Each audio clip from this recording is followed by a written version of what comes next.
we wake, hear the birds and see the sun.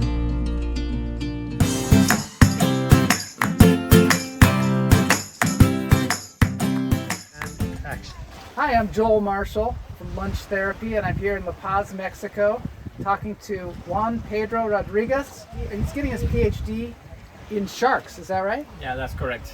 All right, so we wanted to ask you a few things about sharks. Here in La Paz, what kinds of sharks are available to you? Okay, well, in this area we have many different shark species.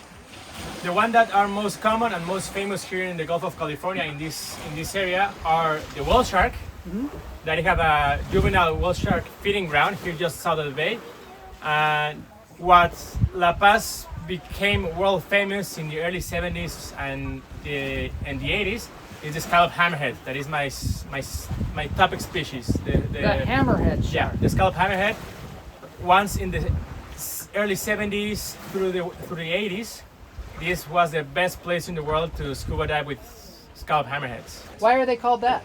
Because of the shape of the head. It has like a lobules that in shape of a scallop, for example. Oh, I see. Actually, well, there are 9 different species of hammerheads. Here in the Gulf of California, in this area, are very common 2 species, the scallop and the smooth hammerhead. And what do those sharks eat? Hammerheads mainly eat cephalopods, mainly squid. Squid, the jumbo squid that is also very abundant here in the Gulf of California, is their favorite prey. And how big do these sharks get? Well, scalloped hammerheads can get pretty big. A full-grown female adult can reach up to 4 meters. Are these sharks endangered at all? Absolutely, yeah. My species, it was the conservation status was changed in 2019 to critically endangered. Wow. And what are the biggest predators to these sharks? Humans. Humans. Yeah. And why do humans kill these sharks? Well, in many places, in many different countries, from the US, Mexico, or many countries in Latin America, Asia, sharks are fished and caught because of their meat, but most importantly because of their fins. Because their fins.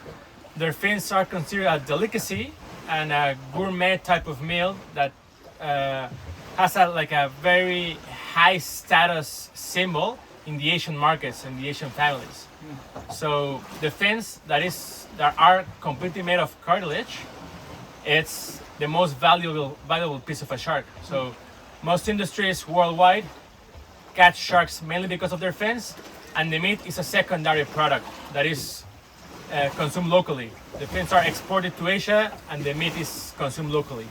Do hammerhead sharks attack people at all? No, it's extremely rare that hammerheads attack people.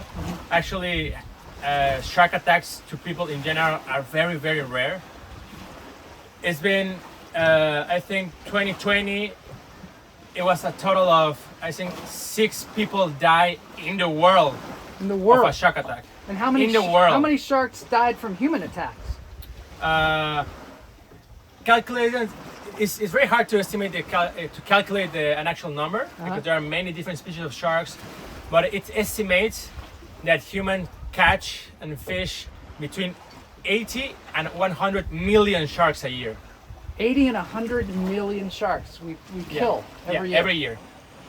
Wow. And what about the whale shark? Is that a whale or is it a shark? It's absolutely a shark. It is a shark. It's called a whale because of its size, because the whale sharks are the biggest fish in the sea.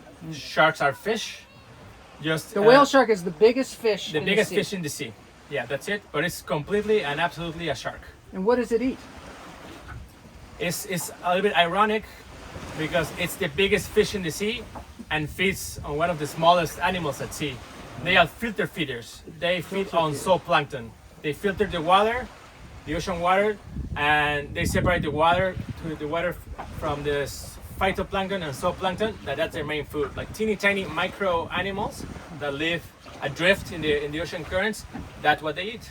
Why do they have that pattern on their back, do you think? They have that, it looks like a checkerboard with dots. Yeah, actually here and in many places in Mexico they call it dominoes. Dominoes. Yeah, they call it. We have a flag right here. Let's take a look at that. Yeah. That's what it looks like.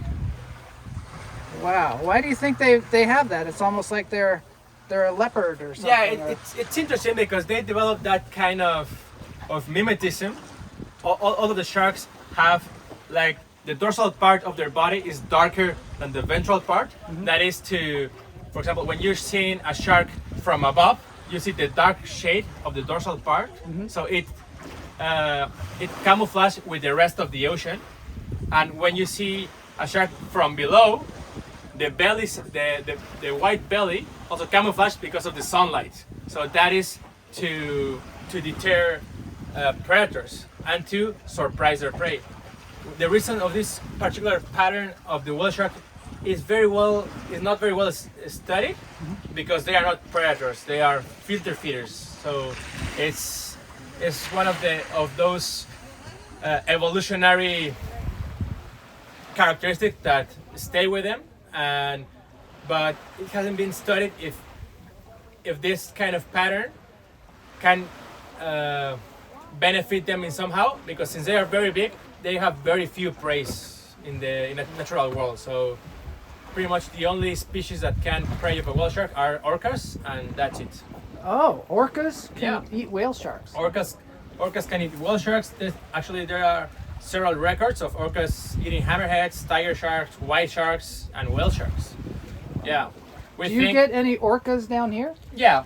Oh. The thing about orcas is that we do not know, and they do not have a specific season, so we can see them in the summer, in the winter, during the spring. So they come and go.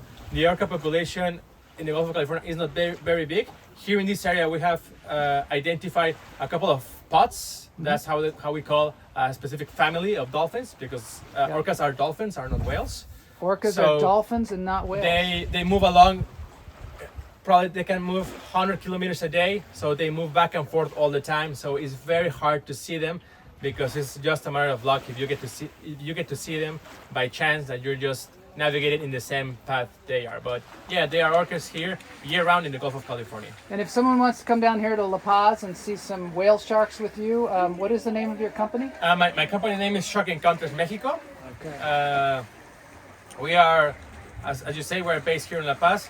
We are a team of marine biologists that we do mainly research with conservation purposes, and of course we try to transmit the little bit of our knowledge we have of the area of the sharks and the wildlife around it, like the very popular sea lions that we have here in La Paz, and transmit that information to our guests and try to not offer them just a simple tour, but a complete expedition that they can go back home with a little bit of knowledge and a little bit of the richness of this area. And thank you for taking us on this wonderful trip. Thank you very much, guys. I hope to see you soon, and of course, I will follow your YouTube channel. All right, sounds good.